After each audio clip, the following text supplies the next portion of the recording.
Hey guys, this is Aimee from the Irresistible You Podcast, and today I am bringing to you a brand new series that I am launching within the Irresistible You Podcast that's called 10 Pounds, 10 Times. This is not replacing the normal weekly podcast. That is not going anywhere. This is in addition to. This is something that you don't have to do anything differently. As long as you are already subscribed to the podcast, you will automatically receive these episodes in your podcast player. Now would be a good time to turn on your notifications if you haven't done that already so that you don't miss a thing. 10 pounds, 10 times is something that I have been tossing around in my head for a while now. It's something that I have wanted to do and to bring that journey to you so that you can see in real time what I'm doing and, maybe glean something out of that as well. So, for those of you that don't know, and maybe you're tuning in for the first time, I'm not going to go deep into my story because I've done that through the past 150 plus episodes. So, if you want to learn more about that, you can go back and start to listen to more of the episodes. But just to summarize, I am someone who has been overweight since I was a little kid. I was bullied in elementary school and middle school. And when I graduated from high school, I actually gained almost 100 pounds over that summer, and I was the largest I had ever been. And over those years, I just tried every single diet, every single gimmick, every single infomercial, every single workout plan to just continue to run through what we call here the yo-yo diet body hate shame cycle. And it wasn't until I kind of had an awakening, and I'm not going to get into all of it again because these stories are filtered throughout the podcast. When I had this moment of something has to change, this is no longer working, and I started my own self-development journey. I started going to therapy. I started doing more self and personal development. And through that journey is where Irresistible You was born. It was born out of me finally seeing that I don't need to wait for the weight. I don't need to be a size 10 or a size 8 to be happy or to have people love me.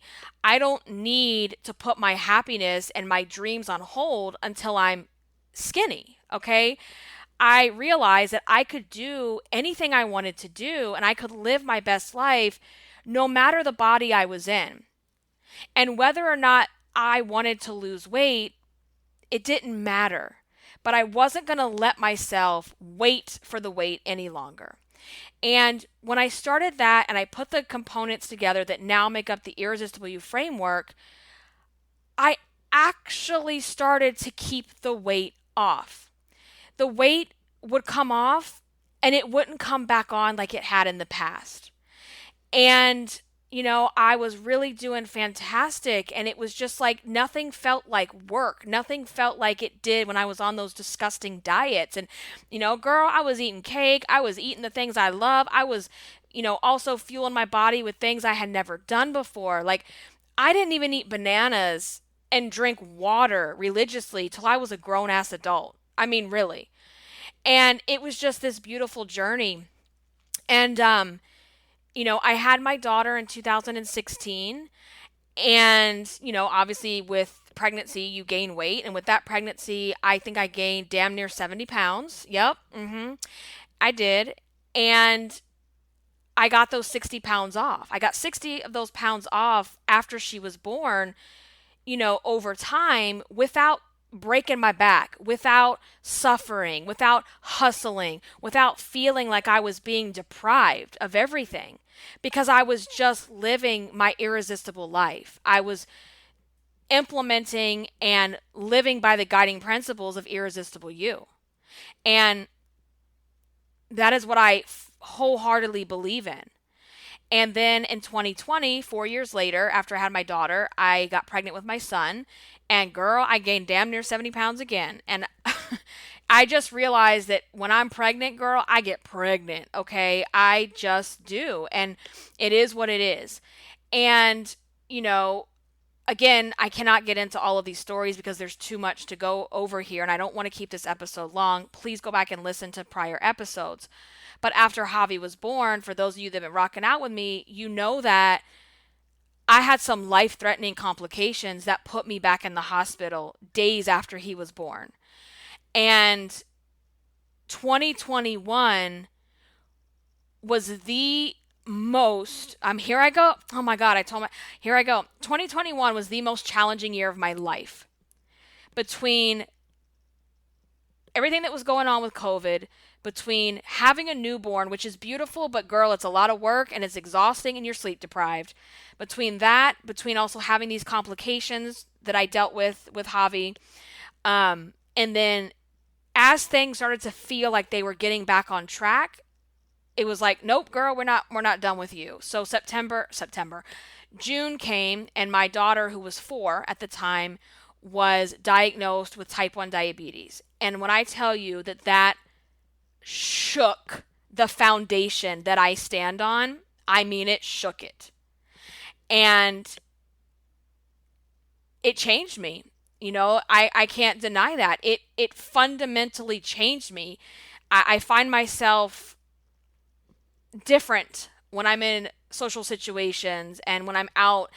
I'm still me. I'm still the same person, but it changed me. Like, it just did. I don't want to get into that right now. So that happened in the summer. That took months to, and let me be real, we're not even a year into it. We're still trying to, learn and figure things out. And we're nowhere near where we were when it first happened. I mean, we are in such a better place, all of us, the entire family. But when something like that happens to your children, it rocks your world.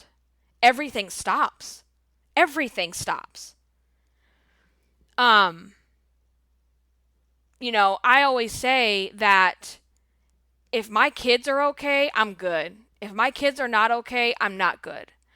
And then as the year went on, we had, some family things that came up, and it was just a lot. It was heavy and it was thick and it was hard, and I was literally just going in survival mode. And I'm done with that survival mode. I'm done with it. It's just, when you're in survival mode, you're constantly in this hyper vigilant state of being, and it's not a good place to be in, and you cannot sustain that over time. It's impossible. So, welcome 2022. I decided, this is the year I really need to dedicate back to myself again. And 2022 was like, nah, we're not letting that happen yet. Early February, I take Chewy to his cardiology recheck, and they find a mass on his spleen. And I've been through it's been 2 months now of this whole journey with him, and it has been one of the hardest things as well. We've had some really hard decisions to make, and in the long run, to sum everything up, we decided to operate. We decided to remove the spleen with the mass, knowing that, number one, the surgery could have killed him because of his age and his heart condition. But if we didn't remove it, that mass would have ruptured, causing him to bleed to death. So we were in one of the worst predicaments as far as what decision to make. And also because all the doctors were saying that the mass appeared to have the features of a malignant tumor. And if it was a malignant tumor, it would only allow him a couple of months to live. We decided to go with the surgery, and I am beyond grateful and happy to say that this week we finally got all the results. Everything is benign. Our boy is fine. There is no spread. There is no cancer. He is good. And I'm working on a blog post. I have a pet blog that I run with Chewy, and I'm working on a post over on irresistiblepets.com where I'm going to talk all about that journey. So if you're a pet person, a dog person, you'll want to go check that out. So, again, he's my kid, right? Like, he was my first kid. He's been with me for the past 13 years, you guys. Like, we have grown up together. And it's like, when my kids aren't good, I'm not good. So let me just explain how all this relates back to weight. I have not gained. okay, over all of this nonsense that's been going on, all this crazy stuff, I haven't gained back the weight. And I just want you to understand that that in and of itself is always an accomplishment, especially when you're going through hard times. When you have traumatic things or tragedy or things going on in your life that are really hard to deal with, that's a big deal, okay? But I have been hanging out in the same weight range because, depending on the day, we go up, we go down a pound or two or whatever. I've been out in the same weight range for a while and I'm done. Like, it's time to finally make some changes. I want to feel better again. I want to just, get back into some of my old clothes. I want to feel good again physically because this weight this time has caused me to not feel the best. And I'm not about that. I want to feel my best. I want to look my best. I want to live my best life. And it's just time to throw myself into it. So, why the title 10 pounds 10 times? Well, I have a lot of weight to lose, you guys. I have a lot. I have 100 pounds to lose. Now, I've already lost some of that weight. So, I'm going to get into some numbers here in a minute. And I don't want you getting hung up on the numbers. We talk so much about how that is only one piece of the whole puzzle. You are not defined by that number, and it's just a piece of data. And I have gotten to the point in my journey where I'm not afraid of the scale. Even if I ate all the things over the weekend, I am not afraid of the scale because the scale is one piece of data, and it's also something to hold me accountable. Now, I have a lot of weight to lose. When Javi was born, I was right around 270 pounds, and that was like a few days before his birth. I was probably more the day of, but we're starting with a whole number. We're going to say 270, okay? And he was born October 26, 2020. And I'm just looking at, because I have some of my weight tracked from the weeks after that.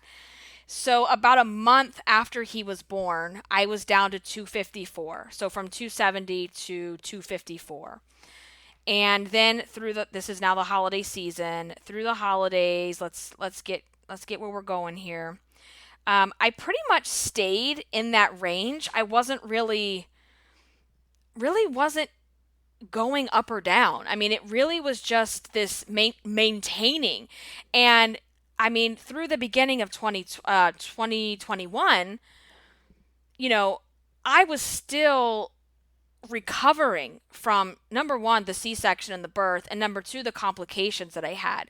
So for me to just be in a place where I maintain that weight, even though at that high number, for me, that's an accomplishment because when I look back at my old self before the Irresistible You journey, I would have easily put on another 50 pounds.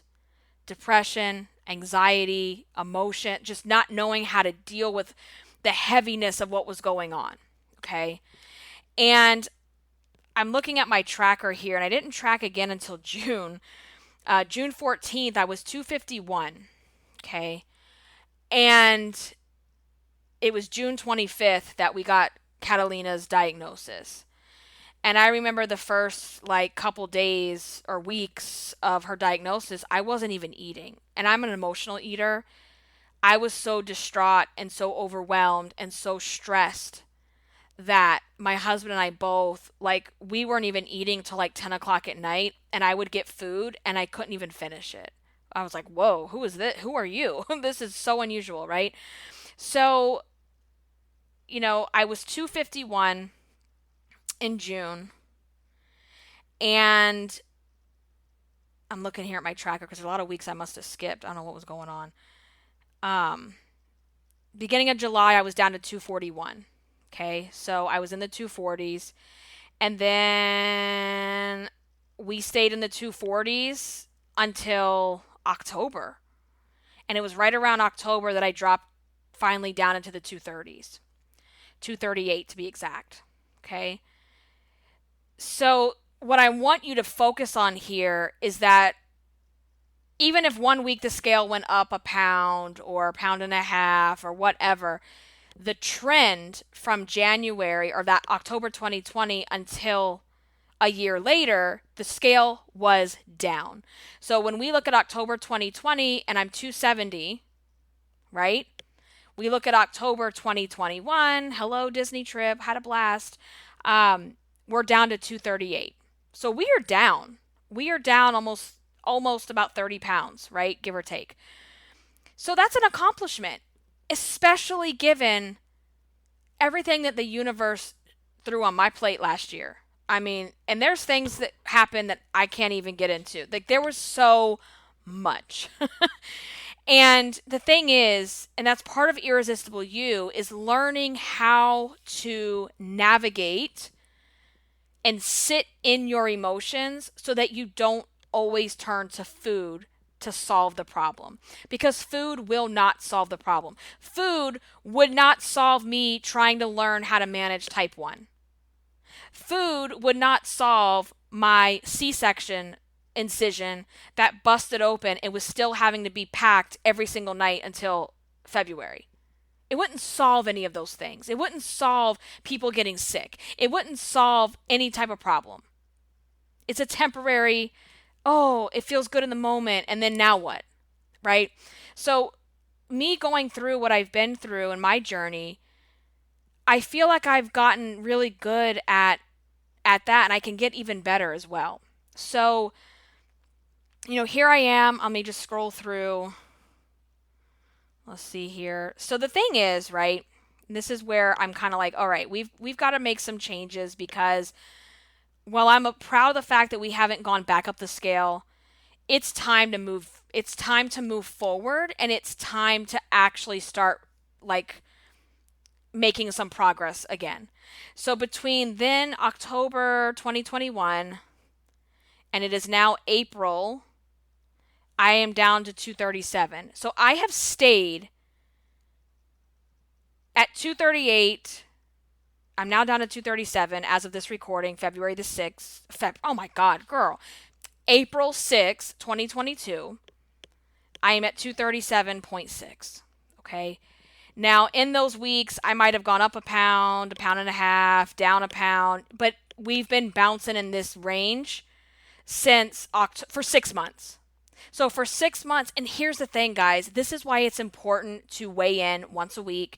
It's important to track your progress and have these data points because in my mind, right now, prior to making this episode and really looking at the numbers, I thought that I had been at 238 since the beginning of last year.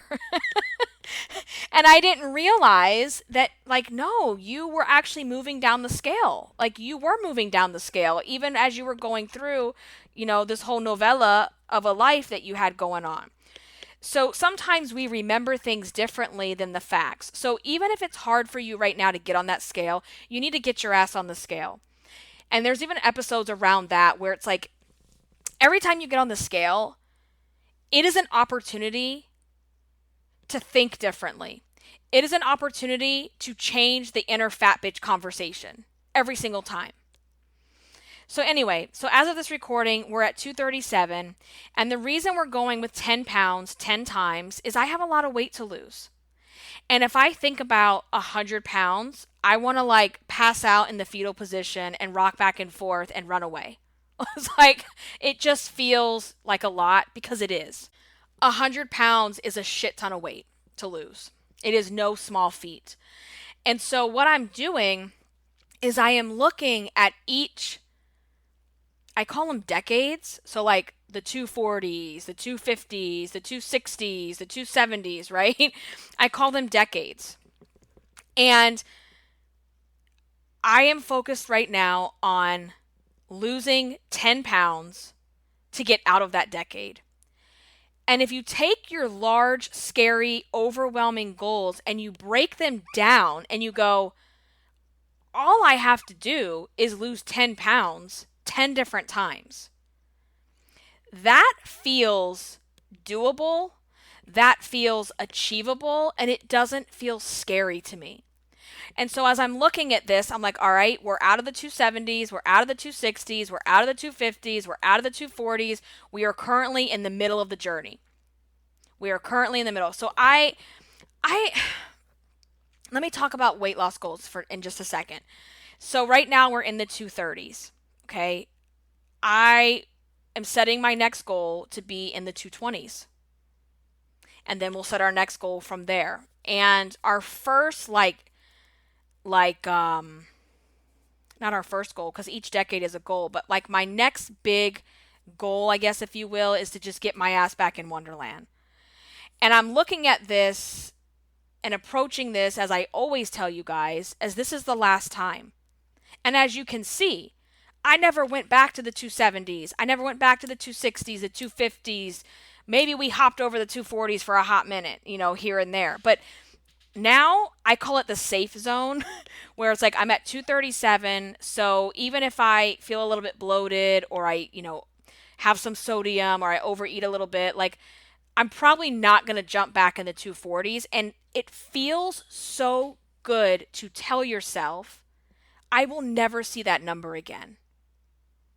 And for you to know that in order for you to not see that number again, you are in charge of that. You control whether or not you get there. And a big part of this journey, you guys, when I say journey, we mean the Irresistible You journey, which is all encompassing of everything here. One of the beautiful things about that is that you're in full control, and you have to learn how to get out of your victim mindset, stop throwing your pity parties every day and acting as if the weight just, it just came back on. No, it didn't. Your actions determined your results. Just like your actions will determine your results on the way down. So right now, I'm at the 230s. It's kind of halfway through the journey. I used to be, prior to Irresistible You, was like, everything was about the goal weight. Oh, I got to get to goal. That's like Weight Watchers conditioning over the years, right? That whole goal weight concept. And I think you should have a goal. I think you should have something in mind, but not necessarily be so tied to it. Because let's say your goal was 150. And you get down to 180 and you look healthy, you feel healthy, you feel strong, and you're like, you know what? Like, I kind of feel good at this weight. Okay, then do it. Like, make that your landing place, right? So as of right now, I have set my goal somewhere between 170 to 180, where I feel like for me, I'm naturally thick, I am naturally curvy, I naturally gain muscle very easily. So I feel like for me, when I'm in that range, it puts me where I really, really like the body that I'm in. It brings out my curves. I have always felt good in that weight range. If I get there and I decide that, maybe I want to go down more, then I can decide that. But for right now, I feel like that's a good soft landing place. So it's 10 pounds 10 times. And right now we're in the 230s. And my next goal is to get these 7 pounds off. Actually, it would be 8 pounds to land back in the 220s again. And again, guys, it's not about focusing and being so wrapped up in the numbers. But if you don't have numbers, you don't have data. And if that, you got to do what works for you. I'm going to tell you what has not worked for me. In the past, when I started my personal development journey and I really wanted to get into the psychology of why am I like this? Why have I always been overweight? Why do I use food as a coping mechanism? I tried and experimented with different things because I would hear people say, oh, get rid of the scale, just throw it away, okay? And I did that. I put the scale away, and guess what? It caused me to gain weight because it holds me accountable. I need to have that accountability in my life, and it reins my ass back in. Seriously. It's like you get that moment where like you get back from vacation and you think you've gained 5 pounds, right? And then you tell yourself you don't want to get on the scale because you've gained so much weight. You don't want to see the number. So then what happens? The weeks tick by and now you've actually gained a shit ton of weight. But I have noticed for me, when I do get on the scale, it's never up 5 pounds. And if it is, oh well. I can get that off. In most cases, it's usually bloat and water and sodium from eating out a lot. It is what it is. So the numbers to me are they're like a guiding light. They are helping me to have data to work with. And I also did the situation where we threw out the scale and we just went on measurements. That doesn't work for me. It just doesn't. I believe in measurements. I think measurements are good because the scale does not always tell the full story. But let's stop the narrative that the scale lies. The scale doesn't lie, guys. That's a story that you created to make yourself feel better about your actions. The scale is an inanimate object that gives you data. And that's why I say it's one piece of data. So if you also want to take measurements, great. Because as you know, there's weeks where you work out, you eat clean, and the scale doesn't budge. But your jeans feel better. Your jeans feel looser. So I am not in a place where I can just go by measurements and how I feel. I use everything all together, if that makes sense. So that is how I'm going to do this. And so I feel like as the weeks go by, and I'm going to publish this every single week, it's more than likely going to be every single Wednesday. And we'll kind of play with the format as we go. I want to get your feedback. I want to know what you guys are thinking. I want to know if you guys like this. If you want to, if you want to come along on this journey with me, great. If you don't, you can just skip past the episode.